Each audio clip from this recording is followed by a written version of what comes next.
It's good to have you on Under Scrutiny again, and today we have a gentleman doing one of those things that I had wanted to do and then dropped out in, I think, senior 2, and that is medicine. Believe you me, I had a career in medicine that ended in senior 2 when I picked up something more interesting that is playing with my biology and physics. And that's why I ended up as a commercial artist shortly before I became a theologian and now a media practitioner, all in that sequence. And my guest for today is Dr. Baluku. Dr. Baluku, it's good to have you. It's good to be here. And from what I know, you are an internal medicinist? I would say actually I'm a general practitioner. A general practitioner. Yes. What exactly is that? A general practitioner in that you are trained to do everything at the start. Especially, so when a doctor trains for the bachelor's degree, they are trained to do everything. Then later they could go and specialize in a specific specialty. And I want also to get this straight. I am told that when you guys graduate, you have 2 degrees. Yes, we have 2 degrees. Technically? Yes, technically. Is that why it is MB? CHB? Yes. Okay. The MB is? I would not. Okay, what are the 2 degrees? I will not go into the Latin of the word, but no, but just for coolness, tell us what the Latin is. Basically, it means a bachelor's in surgery and a bachelor's of medicine. Oh. So someone has two bachelor's degrees. Yes. Okay. Bachelor of medicine and bachelor of surgery. So you become a general practitioner, yes, also known as physician. That's in other countries. No, we usually want to reserve physician for somebody who has done a super specialization in internal medicine. Okay. Yes, internal medicine is medicine of adults that does not require surgery. Medicine of adults that does not require surgery is internal medicine. Is internal medicine. Can a general, you called it a general practitioner? Yes. Okay. Can a general practitioner do surgery? Yes. Which surgeries? Basically, all the surgeries on average, yes. But if you have specialized surgeries, such as surgeries of the breast, surgeries of the thyroid gland, some of these are more reserved for specialized surgeons. Okay, which you will become at some point. My interest is to become an internal medicine specialist. Oh, so that also becomes internal. We'll get to that, but let's talk through. I mean, I've told you my career in medicine ended in senior 2. Yeah. When I couldn't find another way of understanding chemistry other than cramming it. I figured there are better things to do. Why did you become a doctor, for instance? You know, in my childhood was punctuated with a lot of illness. And time and again, I'll be rushed to hospital. And time again, there will be no doctor. There will be no nurse. And this gave me the motivation to actually become a medical doctor. That probably I would create a change when I become a doctor. But in my childhood, it was a different time.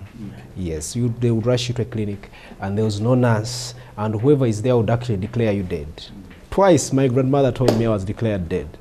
Yes, so that's where my passion stemmed from, to become a medical practitioner. Because you figured there are some reckless doctors or nurses? Not necessarily, but because I figured there was a gap to fill. Because we do not have enough health practitioners, and we would want health practitioners also who are kinder to us. So I thought that is the reason why. And you were doing your biology and chemistry brilliantly. Yes, thanks be to the Lord. Okay, are you the first doctor in the family? Yes, I am. Okay, interesting. So where did you go for your secondary school? My secondary school, I was at Bugema Adventist Secondary School. Okay.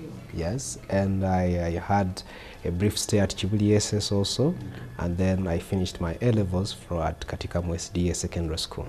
Yes. Now you get into medical school, and what was your first shock when you arrived in medical school?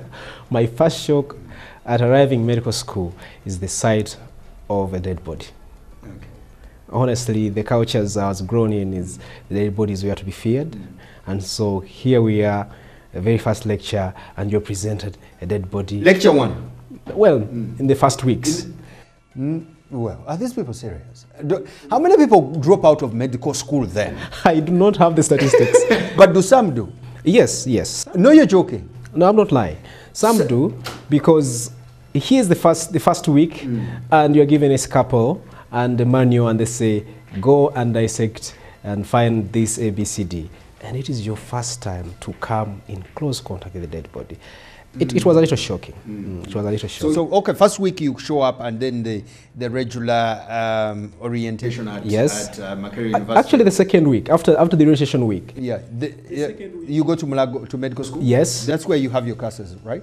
Yes. Or do you have any classes at the main campus? No. All classes at the medical school, yeah. So you put on your clock, go to medical school. Week 1, you're taken through and because the last time you cut anything, it usually was frogs. It's a frog or it's a rabbit or a rat or something like that kind. Yes. Okay. Then, before you know it. And they're giving you money and they say, today you're going to say, for example, to study about the arm. And we want you to study the anatomy of the arm. And they give you a manual and they give you a scalpel and they say, pair up. Here is the specimen. Start. What is the scalpel? It's a blade. So sorry. Yeah. Okay. Sorry. So they give you a blade and say, here. So they say, get into teams. Yeah, get into a team and start. And then they bring the specimen. The specimen are usually there. So, and then you open the sheet and my goodness. It can be a little traumatizing if somebody probably has not been primed and prepared. Do people, well, I don't know what the medical ethics is here for the interview, but at that point, do some walk out of the room?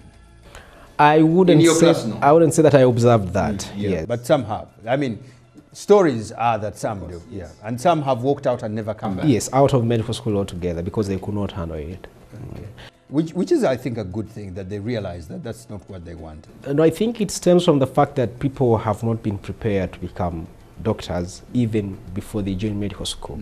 Yes, probably they didn't anticipate this. Okay. Some people, even at the sight of blood, they throw up.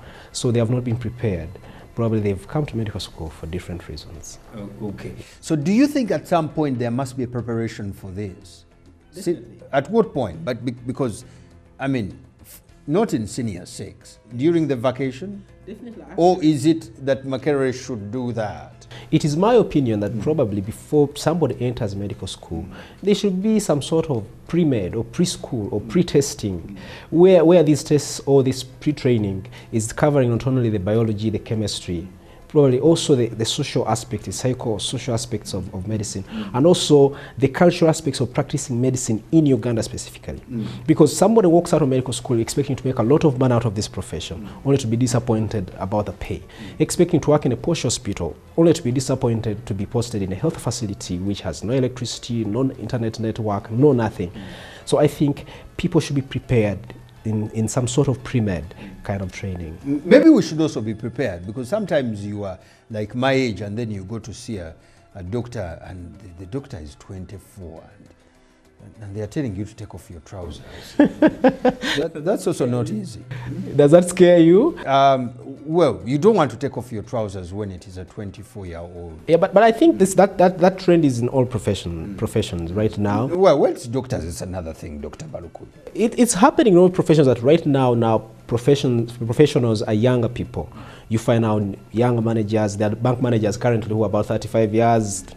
It's happening in all professions. It's a generational change. And I imagine that in the next 10 or 20 years, we'll have younger people seated even in this studio. Okay, brilliant, brilliant. Well, now that didn't go down very well with me when you're talking of younger people seated in this studio. Yes. Because you realize I'm not getting any younger.